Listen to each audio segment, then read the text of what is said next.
How's it going out there, guys?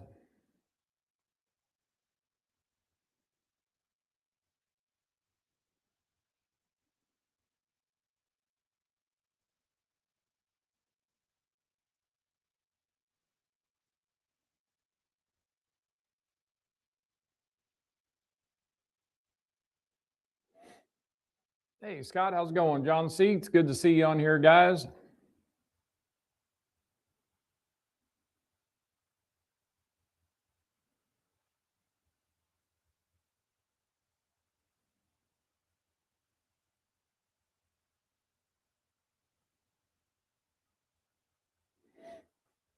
How you guys doing tonight?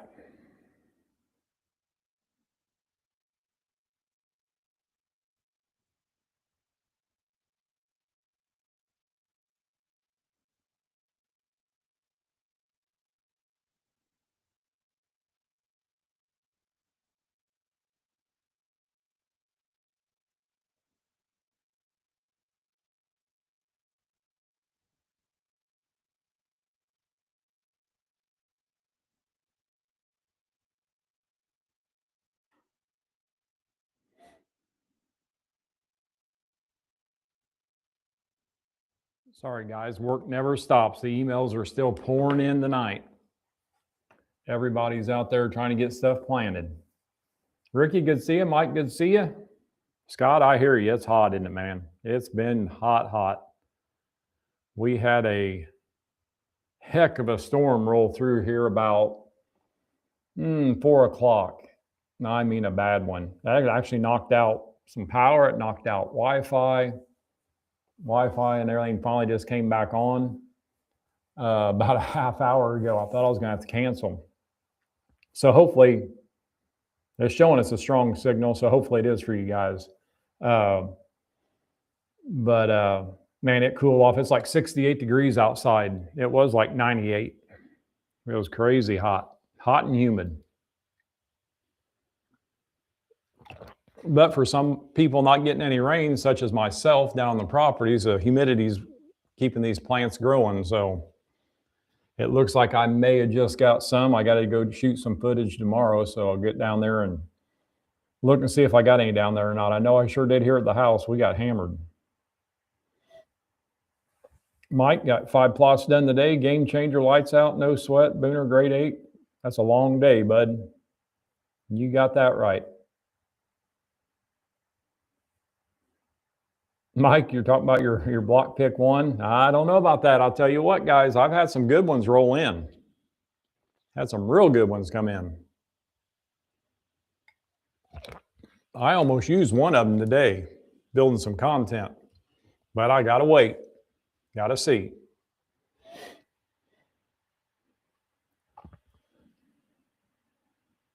John, 94 down there in Southern Illinois. I can believe it.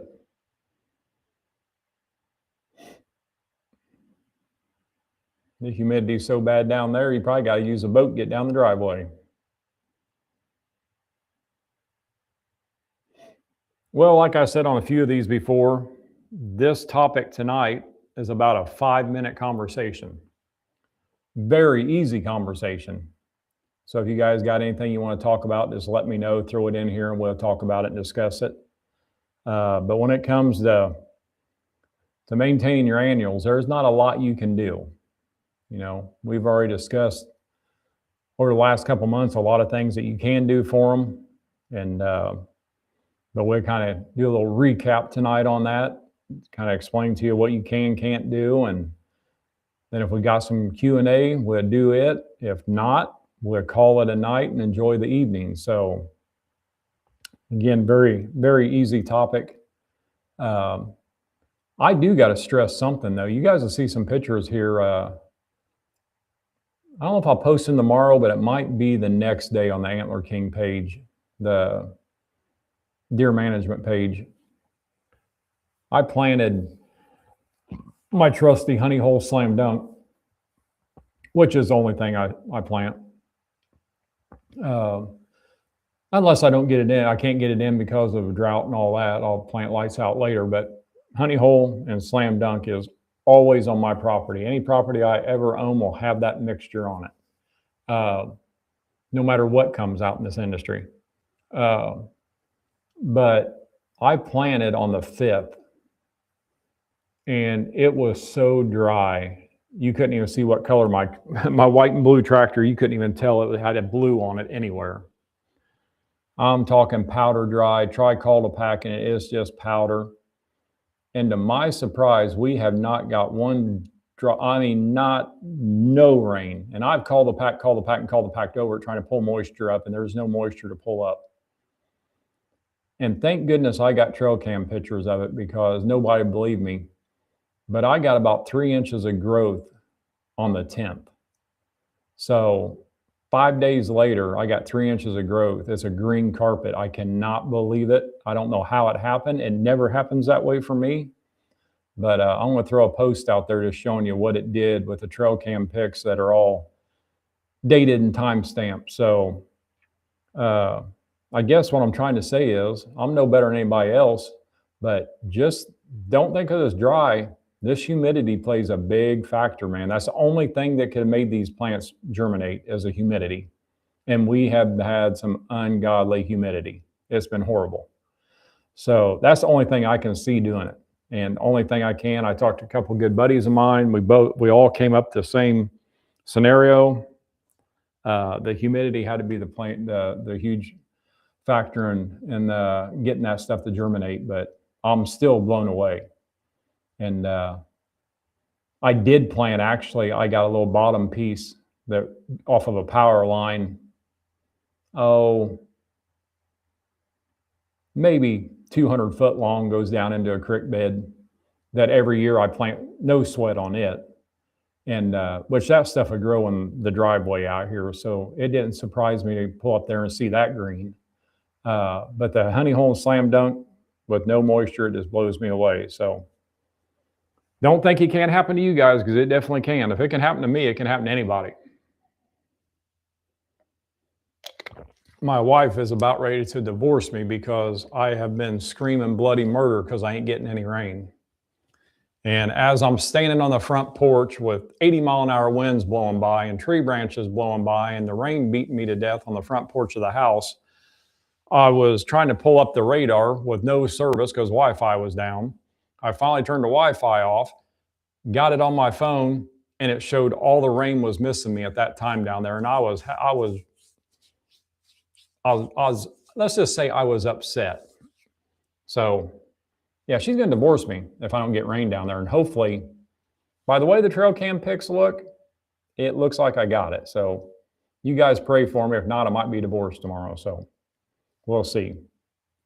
But let's get back to this topic here. Enough of me just rambling on. Again, we're talking about maintaining your annuals. There's not a lot you can do, guys. And it's really going to depend. There's really nothing you can do on herbicides on certain varieties. Other varieties, you can use a grass killer like clethodim. So don't ever spray any broadleaf killer on. Don't ever spray any IMOX. The 2,4-D's a no. Clethodim, honey hole, slam dunk, stuff like that, lights out, stuff like that. You can spray the clethodim on it. Just don't like, now the grade 8 does have a rye in it. Excuse me, that it can kill it. It won't hurt the rest of the mix, but it can kill it. So watch what you're spraying on the grade 8 there. If you're wanting to keep all 8 varieties intact, you'll lose one of them if you spray a grass herbicide on it. The rest of them are going to be just fine. And truthfully, the way I look at it, the 7 that are left are the best 7 in the mix. So it doesn't hurt me to spray clethodim on grade 8. So, but now, when we're talking about annuals here, we're talking more our brassica varieties, stuff like that. Now, if you're one of the guys planting our red zone, which is an annual as well, it's a soybean pea variety, you know, you can spray clethodim on it. You can spray a broadleaf herbicide on it. Just don't do it with any of the brassica type varieties. So honey hole, slam dunk, lights out, grade 8. Again, the grade 8, you're going to lose one of them. The no sweat, you'll lose one. Now, for you guys getting out there, and I'm kind of jumping ahead here, but you guys getting out there planting any of your clovers this fall, you can treat the clovers just like we talked about a few weeks ago on the perennials. Even if it's a fall planting, you can still use your 2,4-DB for a weed killer, or IMOX, or your clethodim for grass control. But just on your annuals themselves, except for the red zone, just stick with that grass killer. Don't use any broadleaf killers at all. Now, one thing I will talk about when it comes to maintenance, and that will be a pesticide, insecticide. So we had this discussion here a week or so ago. Watch your army worms, one for your, you know, different insects out there that's going to eat on your plant. This is a good time that you can actually spray for that. And while you're doing it on these annuals, mix in some Jolt with it, so you're fueling the plant and you're also killing the bugs at the same time, and putting a residual on there that the bugs aren't going to come back for quite a while. Most of these insecticides and pesticides, you can go anywhere from 3 months to a year for the coverage. So just depends on what you're going to use. So, but this is a great time to, when them plants get emerged, get growing good. If you start seeing any holes in them, some yellowing of the leaf, where something's chewing in through them, that's where you're definitely going to want to look into a pesticide to help with that, insecticide to help with that. Now, when you get into these plots, and I'm not talking about bugs now, I'm actually talking about the healthiness of the plant. You will start seeing, if that plant's starving for nutrition, you'll start seeing some yellowing of the leaves, maybe some brown tips, some curling leaves. That plant, you can pretty much tell. If you planted many annuals at all, you can kind of tell if a plant's healthy or not. If you start seeing stuff like that and it looks unhealthy, get in there with some Jolt foliar fertilizer and give it a good dose of Jolt fertilizer to help give it a jolt to get going back again. You know, if you're getting plenty moisture and you want to get in there, you know, you can get in there with granular, but a lot of times, especially small kill plots, a lot of people don't want to be in there driving over them. I don't either. So that's where my backpack sprayer comes in. And that's why I'll mix my Jolt in with it. I'm usually running about 2 ounces per gallon of water with a Jolt and a backpack sprayer or a hand pump up sprayer.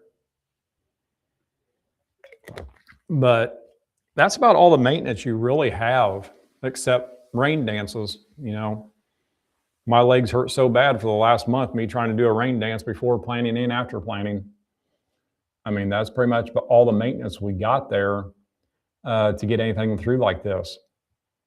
Now, one thing I would like to discuss when it comes to the Jolt fertilizer or the Plot Max soil conditioner or the clover fuel, if you're spraying clover fuel this year on your clover plots, really watch spraying using a surfactant. You probably see me throw a video up the other day. I get a lot of guys have issues with this. Surfactant is about like overseeding a plot with too much seed. More is not always better. You will actually burn the leaf of the plant by putting too much surfactant or the wrong surfactant on. Always look for a surfactant that has N as in Nancy, I, S as in Sam, so NIS. That's what you're looking for. And an 80-10 or a 90-10, that's going to work the best for you. But when I'm putting a surfactant on with a foliar fertilizer, I'm only running a ½ ounce surfactant per gallon of water. That's all you're using. So kind of stick to that. You don't want to burn these plants. You don't want this surfactant gobbing on these plants, because that's what will make it stick, and it will literally burn that plant. Will they come out of it? Yes. With some cooler weather and some good moisture, they can bounce back out of it. But make sure that you use the proper, that NIS surfactant with a foliar fertilizer, and you're only running about a 1/2 ounce per gallon of water and that surfactant, again, no matter what brand you're looking for, look on the label, see where it says, you're going to see either like an 80-10 or a 90-10, or you'll see like an 8-10, 9-10. So they're all the same. The 8-10 is the same as an 80-10. The 9-10 is the same as a 90-10, or a 9-10 is the same as a 90-10. So them are the best ones to use. 1/2 ounce per gallon, you will not burn. And again, guys, with using a foliar fertilizer, all you're doing is misting the plant. You do not have to soak this plant. To kind of give you an idea on how I judge how much I'm putting on and if I need to speed up or not with my machine, is if I make a pass down, say I'm gonna, let's just say a 1/2 acre plot this time. If I'm in a 1/2 acre plot and I make a pass down, I turn around and come back. If I see any liquid form on that plant, I'm driving too slow and I'm putting too much down.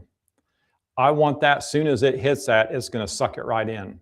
So the bigger the droplets, the less effective. So you just want that fine mist. If I see it, I will actually speed that bike up, or I'll turn my pressure down on my sprayer, either or, maybe both. But you're just looking for just a nice steady mist, and that's all you want. All right, what kind of questions we got out there, guys? We're pretty much covered everything there. If you want to hear more about something on there, let me know and I'll go back over it.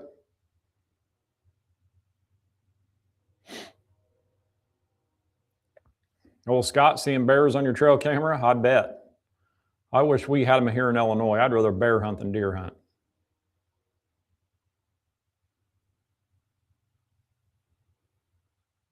Scott, you can't beat Liberty herbicide. I'm telling you that right now. For a complete kill-off, there's nothing out there that'll touch it. John, you tell them 3 granddaughters I said hi as well.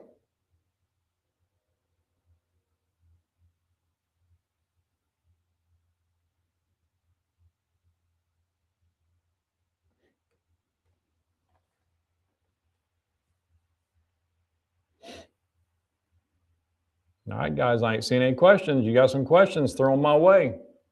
I'm here to help you out. If I can't answer them, I'll make it up. I promise you that. I'll make it up and make you believe it, I'll tell you. So now, any of you guys, I know a lot of you guys here aren't from this area. I know one group here is going to be going. But if you're the last weekend of August, if any of you guys are in the Bloomington, Illinois area, make sure you stop by the fairgrounds and check out the Illinois Deer and Beer Fest. It is a trade show like no other. I've been doing this trade show from day one. I love it. It's a fun atmosphere, good people. The guy that owns it, I've known him and his father for many, many years that are that put on this show.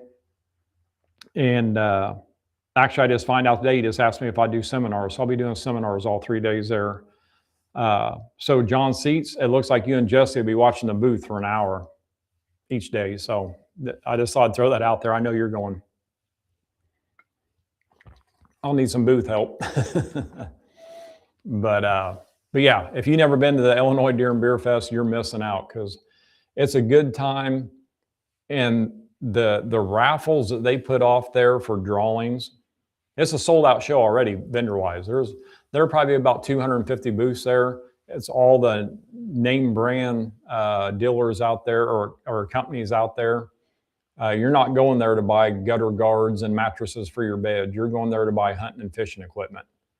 And it's a good one. It's a fun show, and they give away stuff all day long. And it's a really, really good time. Heck, I've won crossbows and coolers and you name it. So it's a good time.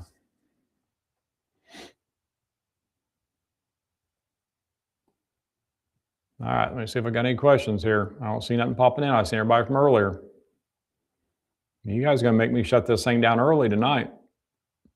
That's an easy topic. We should have thrown that topic on last week with the giveaway.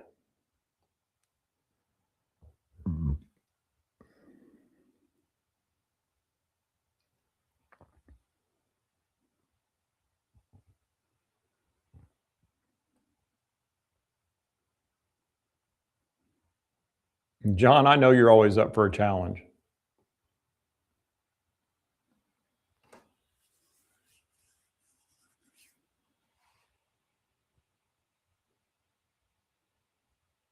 What's everybody out there got planted so far? You getting everything planted? Mike, I already heard what you got planted.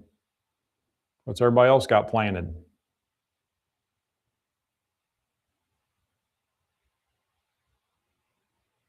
Old Danny Robinson. Good to see you on here, bud. Danny's asking where's a good place to find the Liberty herbicide. The only place I can find Liberty herbicide is at farm co-ops or fertilizer dealers. I buy mine at my local fertilizer dealer. Out there where you're at in Ohio, bud, I don't know what you have in your area, but you won't find it at a Rural King or TSC or nothing like that. So it's going to be pretty much a farm co-op or a fertilizer dealer, bud. It's going to cost you a little bit more than what glyphosate does, but I'll tell you what, it is well worth it. John, you said Rural King. Does your Rural King carry Liberty?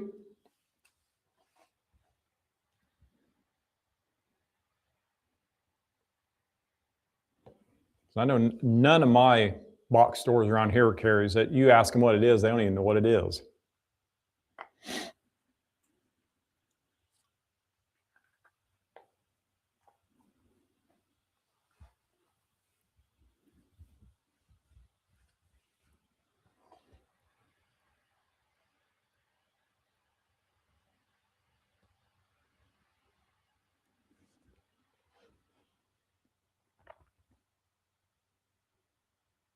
John's saying his Rural King has it in Southern Illinois. That's awesome. I'll have to check in on that. I know none of my stores around here do. None of my Rural Kings do. It might just be certain locations that's carrying it. So that's good to know, John. I'll have to check that out when I'm down there here in a couple weeks and see what the price difference is. I might have to pick some up just to stash.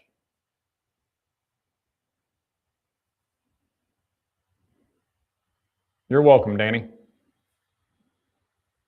All right, guys, got any more questions? We'll cut this thing off early tonight if you don't got any more questions. Like I say, this was an easy topic, nothing much to it.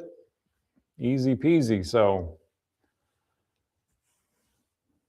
I know you guys probably got better things to do than sit here and listen to me gab. You do that every other week anyway. Heck, you've had me two go arounds this month already.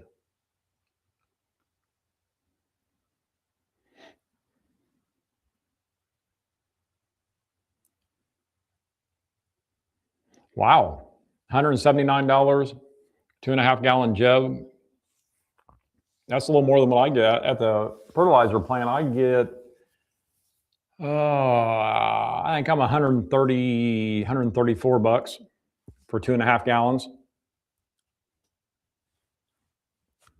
Mike, the pitcher outcome will be next week. You know, I forgot I squeezed in on a show, so I told you guys that we'd do this in 2 weeks. I forgot that I squeezed the show in. So what I will actually do, since I'm a man of my word, not give anybody any more time, even though it's an off week for the event here, I will go ahead and go through them. Next Tuesday, I'll pick the winner. I'm going to post it online as well. And so everybody knows. And we'll go from there. Instead of me waiting an extra week, I'll just go ahead and do it like I said. Even though we don't have a show, I forgot all about throwing that extra show in last week for the giveaway. So we will just go ahead and do that. But I'll tell you what, we've got some pretty good pictures come through. Some real good ones. This campaign's firing up for the kitchen sink block, and we're doing a lot of content right now. Scott, getting ready to spray both your plots? Absolutely.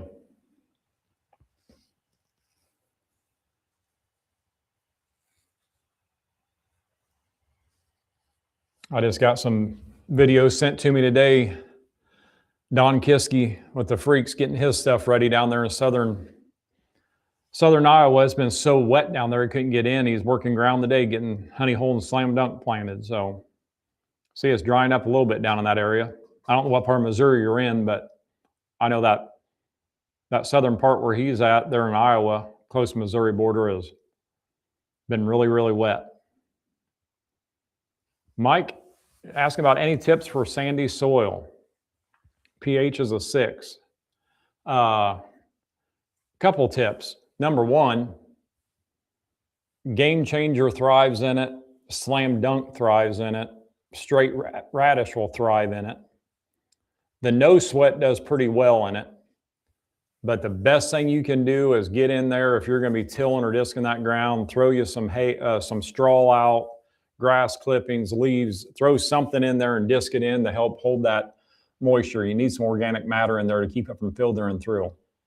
But the Game Changer, Slam Dunk, Straight Radish, and then No Sweat be what you're looking for. No, Scott, nope, you're wrong. Robbie's not going for ice cream. I can't even believe I'm going to tell you guys this. I mean, it really hurts my feelings to even say it. But stepson's getting married September 19th. So the wife decided she wanted to hold off till after the wedding on eating any more ice cream, because why, I have no clue. It's ridiculous. So what's a good husband do? Okay, honey, I'll hold off and I won't get any either. I'm telling you what, guys, it's killing me. It is literally killing me. I didn't realize how much I liked ice cream. I'm still eating my Reese's peanut butter cups, but I ain't having no ice cream. This wedding better hurry up and get here, I'm telling you. Good deal, Mike. Game Changer is going to work good for you there, bud. Mike, I hear you. Now, that one was the best thing ever happened to me. I don't need the ice cream anyway, but I've looked like this my whole life, and I've ate ice cream my whole life, so why should I change anything? I don't know.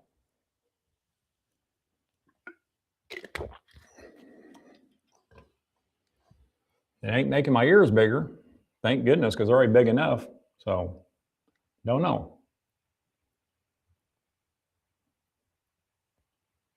All right, what else you guys got out there?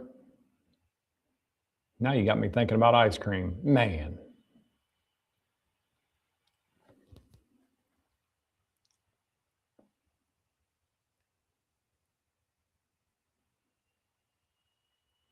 Make sure I haven't missed something here for you guys.